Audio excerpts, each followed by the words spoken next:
jërë ngeen jëf mbokki internet yi bés Total TV yi ñu ñuy taxeeru saa su ne kawke di Madiambal Diagne génn rek def ay révélation jëmale ko si kii di président Ousmane Sonko wax ka rek ak waxtaan boo xam ne seqaloon noo ko ak sëñ Bass Abdou Khadre moom kooke di Madiambal Diagne ñuy xamle ne kàddu yu doy waar loolu la yëkkati teg si kii di kaw président Ousmane Sonko muy xamle ne kooku di président Ousmane Sonko ab salafiste la moom rek mu ne 2019 kooke di président Ousmane Sonko bokkoon na sa njongante jiitum réew ma daal di jël 3e mu ne nag kookee sëñ Bass Abdou Khadre soo moytuwulee élection 2024 yi dina si bokk te bu si bokkee mën naa jël réew mi te bu jëlee réew mi mën naa andi leneen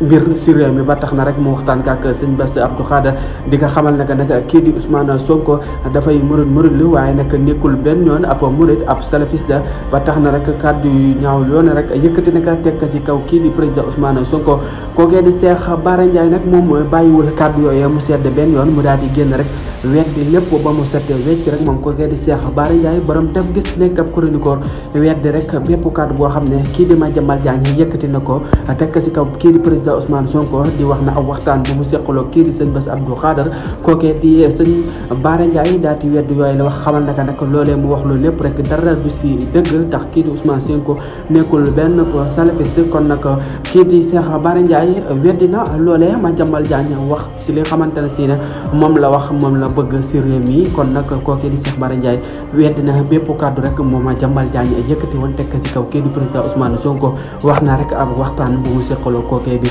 Cheikh Bass Abdou Khadre kooke di Cheikh Bara Ndiaye borom def gis weddi na loolu lépp way leen abonné partager like vidéo yi baax a baax